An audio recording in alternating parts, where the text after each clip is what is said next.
Olá, amigos do canal, estamos aqui reunidos em nome de Jesus. É tudo por Jesus, porque dele, por ele, para ele são todas as coisas.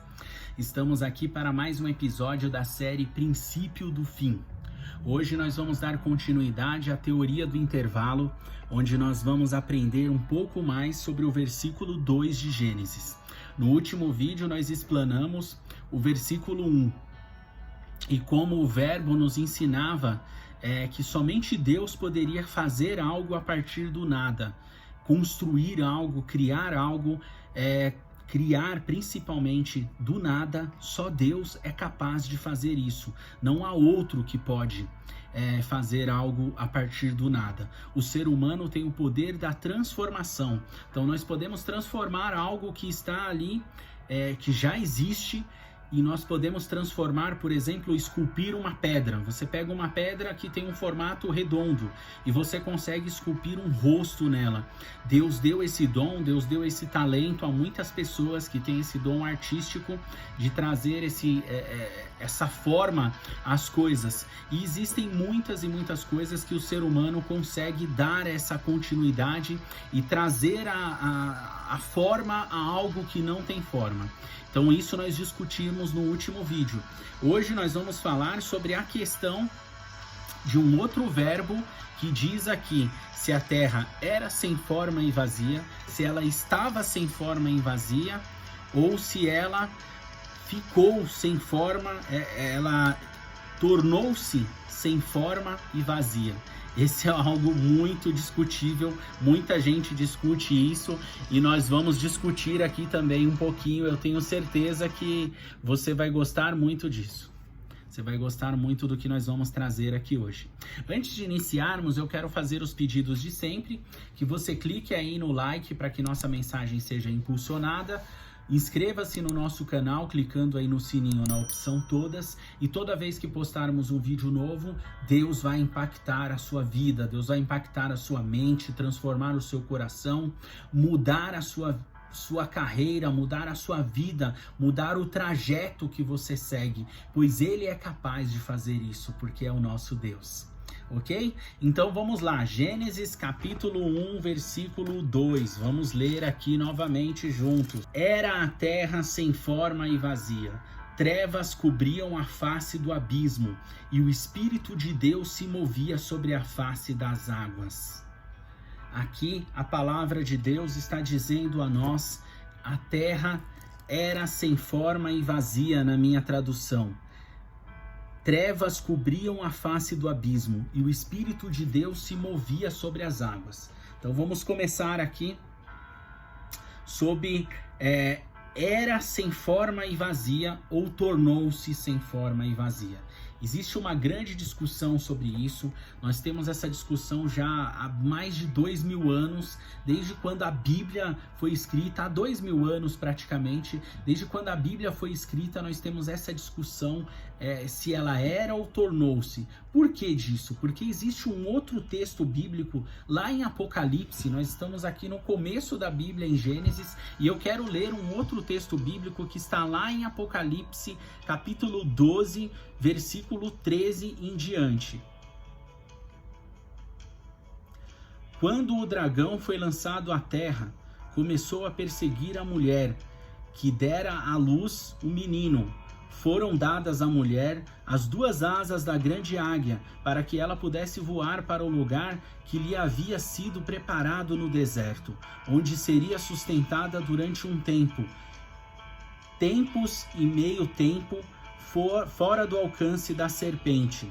Então a serpente fez jorrar da sua boca água como um rio, para alcançar a mulher e arrastá-la com correnteza. A terra, porém, ajudou a mulher, abrindo a boca e engolindo o rio que o dragão fizera jorrar da sua boca. O dragão irou-se contra a mulher e saiu para guerrear contra o restante da sua descendência, os que obedecem os mandamentos do Senhor e se mantêm fiéis ao testemunho de Jesus. Então o dragão se pôs em pé na areia do mar. Aqui nesse texto, nós temos aqui Eu li até mais versículos do que devia, porque aqui esse texto ele tem uma conotação que serve para o passado, presente e futuro. Assim como muitos textos bíblicos, nós podemos interpretá-los dessa forma. Muita gente interpreta que a maioria do livro de Apocalipse já se cumpriu. Isso daí é uma metodologia que nós chamamos de preterismo. Então tem pessoas que são preteristas, elas entendem que o Apocalipse já se cumpriu. Mas nós entendemos que o Apocalipse trata de eventos futuros e ele, em dados momentos, ele traz à luz assuntos que já aconteceram no passado. Aqui, quando nós vemos a mulher e o dragão, que é o tema do capítulo 12 de Apocalipse, e diz que o dragão foi lançado à terra. O dragão, ele significa Satanás. Satanás é chamado na Bíblia de dragão, de serpente também, como nós temos a serpente enganando a Eva e depois enganando o Adão e corrompendo os dois a cometerem o primeiro pecado da humanidade e tornar a natureza do ser humano pecadora. Nós temos hoje a natureza pecaminosa, nós vamos discutir isso em outro vídeo, vocês vão entender melhor isso.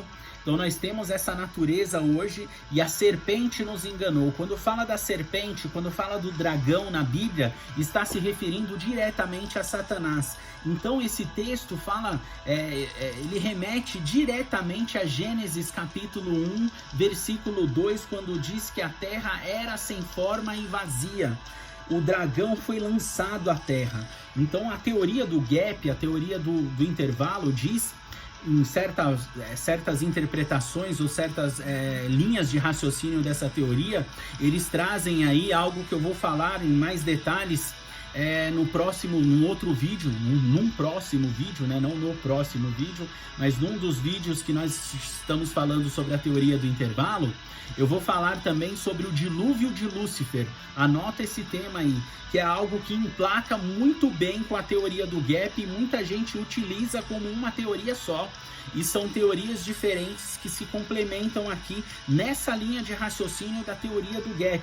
Como se Satanás fosse o dragão que foi lançado à terra. Quando ele é lançado à terra, a terra torna-se sem forma e vazia. Destrói tudo que há nela, porque ele é o pai da mentira, ele é aquele que veio senão para roubar, matar e destruir, e ele vem e causa destruição para a terra que Deus já tinha criado. Olha isso. Coisa forte, né? A terra que Deus já tinha criado, ele lança Satanás para fora do céu após de uma guerra cósmica, uma batalha cósmica, um evento cósmico que nós podemos definir aqui, e Satanás cai na terra com 1/3 dos anjos como uma chuva de meteoro que é relatado na ciência, e essa chuva de meteoro dá ali a extinção dos dinossauros, como diz a ciência, e é muito engraçado isso, por isso que eu estou rindo, porque tem assim uma conexão muito grande entre uma teoria e outra, e um entendimento científico com um entendimento bíblico. Por isso que essa teoria é algo que veio lá do século XVIII, quando estavam em plena revolução industrial, onde a ciência começou a bater de frente com a Bíblia, com a religião, e as academias que antes eram totalmente cristãs, porque quem criou a faculdade foi a igreja, quem criou a academia foi a igreja, que inventou a academia, e a academia começou, através da Revolução Industrial, vir com novos pensamentos, com novos questionamentos, e os grandes estudiosos da época, os grandes estudiosos de Bíblia da época começaram a rebater isso e trazer explicações, e por isso surgiu a teoria do gap, para rebater muitas explicações que a ciência vinha trazendo na época e questionamentos que existiam na época. E eu quero colocar aqui um grande estudioso da Bíblia, e grande estudioso linguístico, né, da Bíblia. Vamos pegar aqui, eu vou trazer para vocês aqui a explicação que ele traz sobre isso, sobre a terra ter tornado vazia. Eu vou ler para vocês, me permitam ler esse texto aqui para vocês, que é muito importante, que é o Gleason Archer, Gleason Archer, professor de línguas bíblicas, comenta. Nota-se que o texto, eu vou ler aqui do lado, então estou olhando para o lado, que eu estou lendo aqui algo que está escrito aqui numa pesquisa que eu fiz, e esse escritor dá uma explicação que justifica a teoria do gap, justifica o termo raiá, que é o termo aqui, tornar-se, ou o termo era sem forma e vazia da terra, é o termo raiá, do hebraico. Esse termo raiá, muitos exegetas, que são aqueles estudiosos que extraem do texto aquilo que é a realidade que o texto diz, que a tradução bíblica diz, muitos tradutores e grandes exegetas do hebraico dizem que é impossível traduzir o verbo raiá como tornar-se, mas ele era sem forma e vazia, e não tornou-se sem forma e vazia. E esse grande estudioso e professor de línguas bíblicas diz aqui o contrário disso, e ele traz uma explicação para isso, e eu quero colocar essa explicação que é interessante vocês saberem. Por isso eu vou ler na íntegra aqui o que Gleason Archer disse aqui, o professor de línguas, abrindo aspas para o que ele disse. Nota-se, nesse contexto, que o verbo era, Gênesis 1, versículo 2, possivelmente pode ser traduzido como tornou-se, e pode ser interpretado como o seguinte significado: a terra tornou-se sem forma e vazia. Somente uma catástrofe cósmica poderia explicar a introdução da desordem caótica na perfeição original da criação de Deus. Esta interpretação certamente pode ser exegeticamente defensável. Um exame da introdução do Antigo Testamento é o livro onde ele fala sobre isso. E aí ele dá explicações sobre o verbo raiar, que ele pode ser traduzido como tornou-se, e ele explica que lá em Gênesis 3:20, a tradução adequada é de "e chamou Adão o nome da sua mulher Eva, porque ela tornou-se a mãe dos seus de todos os viventes", numa preposição lê que segue o verbo no. Então ele está explicando aqui, dando uma explicação técnica. Não vou me aprofundar em mais detalhes, mas você pode pesquisar aí o Gleason Archer. Ele foi aí um professor de línguas bíblicas, e ele dá essas explicações. Ele não está sozinho nisso, existem outros cientistas bíblicos, exegetas, tradutores de Bíblia, que dizem que essa tradução é possível. Não que ela seja a mais adequada era sem forma e vazia, mas é possível você ter esse entendimento a partir do contexto. Então, quando você aplica os paralelos de conseguir pegar a Bíblia e olhar dentro da própria Bíblia, você pegar um versículo e começar a ligar e montar o quebra-cabeça com outros versículos, visto que a Bíblia não foi escrita em ordem cronológica. O livro de Gênesis, sim, é um livro que está em ordem cronológica, mas os demais livros não estão em ordem cronológicas. Então nós temos aí eventos no meio da Bíblia que estão ali, que se cruzam, e nós temos inclusive Bíblias escritas em ordem cronológica que facilitam esse entendimento. Eu quero aconselhar você também a buscar essa Bíblia e ler também, que é muito interessante, vai te ajudar a entender muita coisa.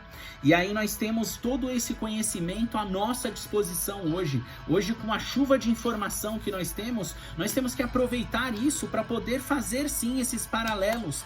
Então, quando em Apocalipse diz que Satanás foi lançado sobre a terra, nós podemos acreditar que no princípio, depois que Deus criou o céu e a terra, nesse intervalo que é suposto aqui, entre Gênesis 1, versículo 1, para Gênesis 2, versículo 2, Satanás pode ter sido lançado sobre a terra, o que tornou ela sem forma e vazia, porque tornou uma grande catástrofe, porque foi ele e 1/3 dos anjos do céu, são muitos anjos que tinham no céu, para apenas 1/3 deles provocou essa situação na terra.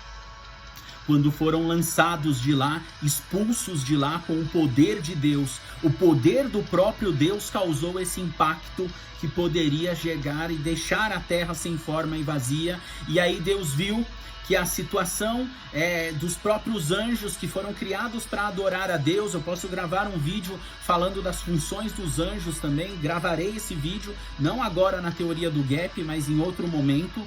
A função do anjo que foi criado para adorar a Deus. e alguns anjos se rebelaram contra Deus. E aí Deus cria a humanidade, o ser humano. Ele cria um ser para se relacionar com ele, mas que esse ser tenha vontade própria. E esse ser queira se relacionar com ele, não seja obrigado a se relacionar com ele. E aí que entra a batalha espiritual que existe entre anjos e demônios, e eles estão ao nosso redor, ao nosso derredor, uns nos defendendo, outros nos atacando, tentando nos tirar do centro da presença de Deus. E aí isso se justifica quando nós começamos a analisar esse texto, quando nós vamos analisar também em Ezequiel, em Isaías, que eu vou trazer esses textos para vocês, e nós vamos ir montando esse quebra-cabeça da teoria do gap, e isso vai ser muito empolgante, tem me empolgado muito, eu tenho me sentido muito desafiado em tentar montar esse quebra-cabeça. Se você tiver mais detalhes e quiser incluir aí nos comentários detalhes que possam me ajudar, vamos montar esse quebra-cabeça juntos. Compartilhe essa mensagem com o máximo de pessoas que você puder e juntos estaremos estabelecendo o reino de Deus na terra. Que Deus te abençoe e até o próximo vídeo.